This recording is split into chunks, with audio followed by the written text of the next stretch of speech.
Good morning class 9th। आज हम पढ़ेंगे गद्य पाठ 2 ल्हासा की ओर, जिसके लेखक है राहुल सांकृत्यायन। हम यहाँ पर पाठ का सार पढ़ेंगे। उससे पहले हम देखते हैं जीवन परिचय।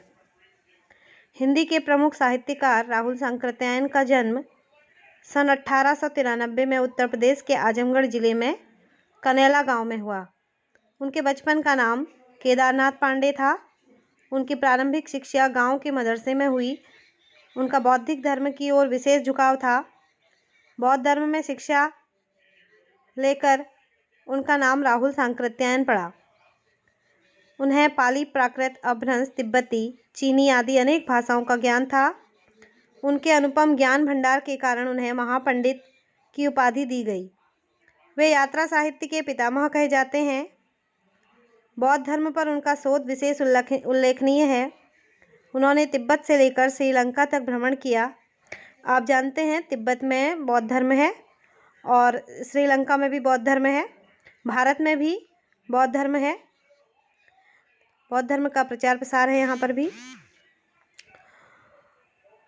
राहुल सांकृत्यायन की प्रमुख रचनाएं सतमी के बच्चे, बदुरंगी मधुपरी, ये कहानी है इनकी।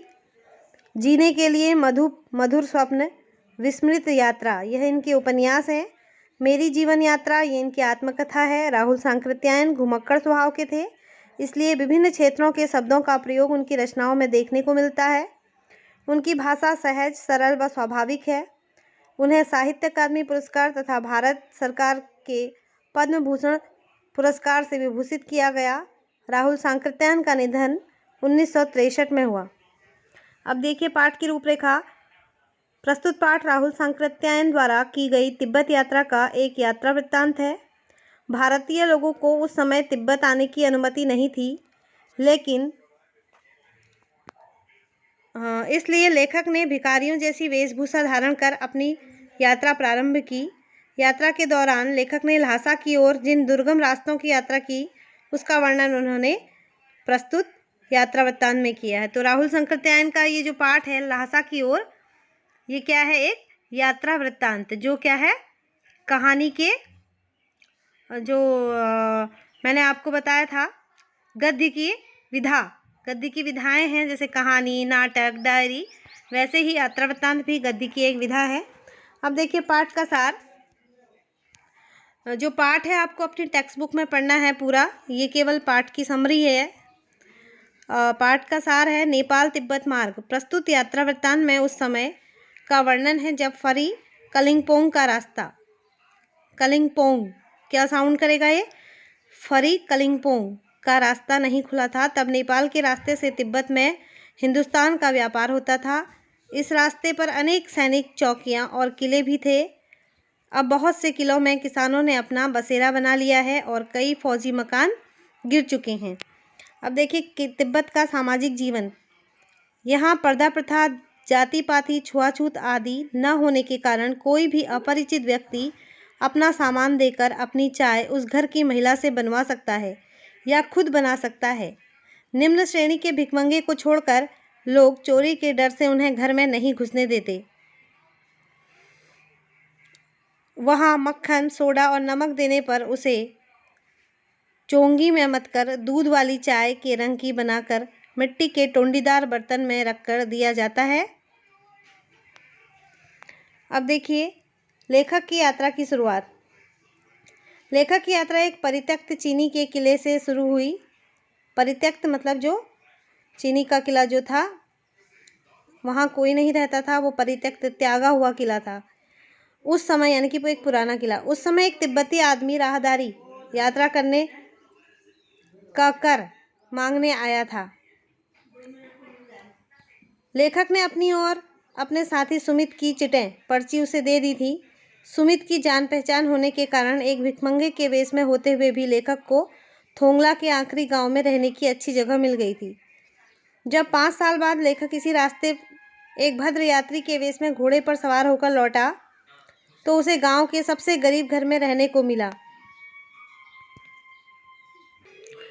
निर्जन स्थल डांडे। डांडे तिब्बत का सबसे खतरनाक स्थान है, जो 1617 1000 फीट की ऊंचाई पर स्थित। अब ये डांडे क्या है, पहाड़ पर जो पतली सी पगडंडी या पतला सा रास्ता होता है उनको डांडे बोला जाता है। तो कितना था, 16-17 हजार फीट की ऊंचाई पर स्थित था। लेखक और उसके साथी को इसे पार करना था। यह स्थान निर्जन है, इसलिए डाकुओं के लिए सबसे अच्छी जगह है। निर्जन यानी कि सुनसान।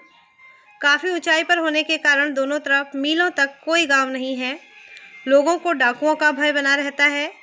यहाँ के डाकू पहले आदमी को मार देते हैं, उसके बाद देखते हैं कि उसके पास कुछ पैसा वगैरह है या नहीं। तिब्बत की कानून व्यवस्था अच्छी नहीं है। सरकार खुफिया विभाग व पुलिस पर अधिक खर्च नहीं करती। हथियार के संबंध में यहाँ कोई कानून नहीं है, इसलिए लोग अपनी सुरक्षा के लिए बंदूक और पिस्तौल लाठी की तरह लेकर घूमते हैं। चूंकि लेखक और उसका साथी दोनों भिखमंगे के वेश में थे, इसलिए उन्हें डाकुओं का भय नहीं था। जहाँ कहीं भी इन्हें कोई ऐसी खतरनाक सूरत दिखती, वे अपनी टोपी उतारकर और जीभ निकालकर वहाँ की भाषा में कुची कुची दया दया 1 पैसा कहते हुए भीख मांगने लगते, यानी कि भिखारी बन जाते। इनकी पीठ पर सामान था और चढ़ाई भी काफ़ी थी, इसलिए ये 2 घोड़े पर सवार होकर दूसरे दिन दोपहर के समय डांडे पहुँचे। लेखक का रास्ता भटकना। लेखक क्या होता है, वहाँ रास्ता भटक जाता है। सर्वोच्च स्थान पर स्थित डांडे का स्थान पत्थरों के ढेर, जानवरों के सींगों और रंग बिरंगे कपड़ों की झंडियों से सुसज्जित था।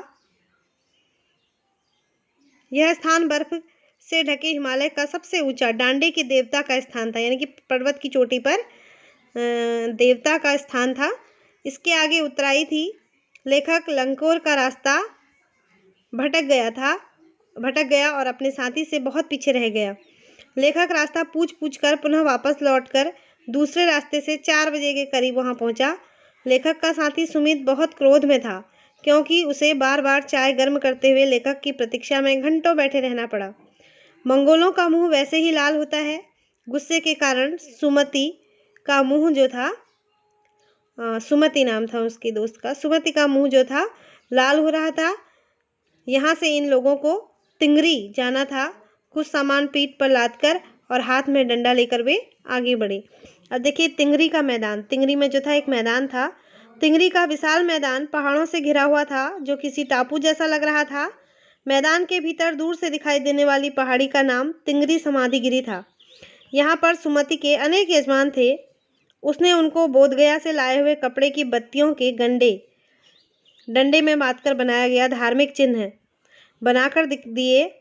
वहाँ से वे लोग 10-11 बजे के लगभग तेज धूप में आगे के लिए चल पड़े। वहाँ से सुमति ने एक आदमी से मिलने का बहाना करके शेखर विहार की ओर चलने के लिए कहा, क्योंकि वह वहाँ अपने एक यजमान से मिलना चाहता था। जागीरदारी का प्रचलन। तिब्बती जमीन छोटे बड़े जागीरदारों में बटी है। इन जागीरों का काफ़ी बड़ा हिस्सा मठ और विहारों की देखरेख में है।